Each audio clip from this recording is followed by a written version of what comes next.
When we speak of wisdom, most imagine temples, books, or saints. But sometimes the greatest teacher comes disguised as our own foolishness. I learned that the hard way on a day when I thought everything I had built was slipping through my fingers.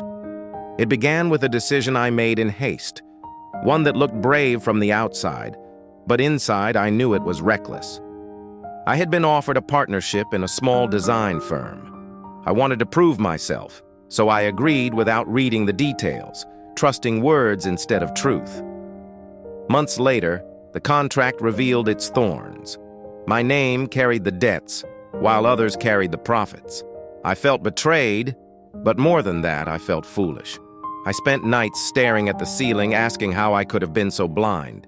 One evening, I walked to the old bridge that crossed the river behind my apartment. It was late, the kind of night when the air feels heavy with silence.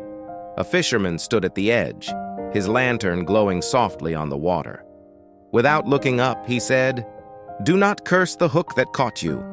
It only showed you what you were reaching for." I did not understand it then, but those words sank deep. I realized my mistake had only reflected my hunger for approval, not partnership. My failure was not my enemy. It was my mirror. Years later, I met a woman who told me a story from her childhood. She had planted a young sapling near her window, watering it every day, but it never grew straight. Frustrated, she tied it too tight to a wooden post to teach it discipline. By spring, the bark had bruised where the rope cut in. The tree had grown, yes, but twisted, shaped by control instead of care. She looked at me and said, "Sometimes we wound what we try too hard to fix, including ourselves." That sentence broke something open inside me. I had been treating my mistake the same way, trying to correct it harshly rather than understanding what it wanted to teach me. Over time, the wound became a whisper of direction.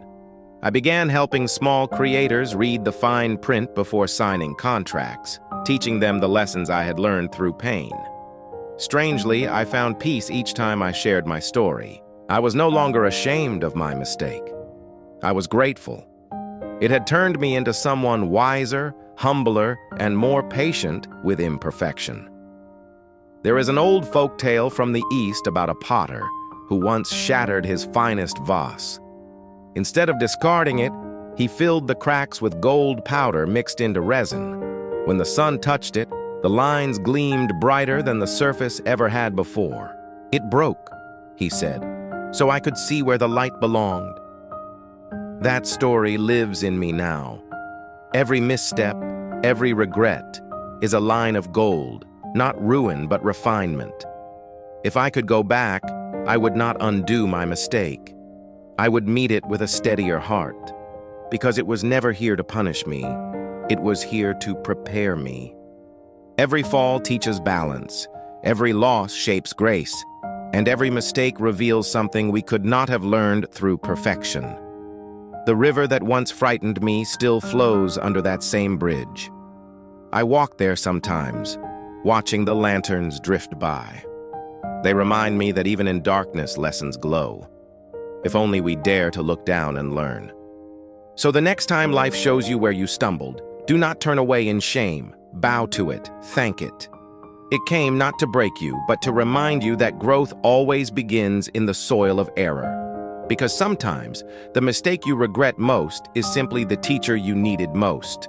If this story touched your heart, remember to like, share, and subscribe to Legacy Alive, where stories are not just told, but lived. Tell me in the comments, what mistake in your life became your greatest teacher?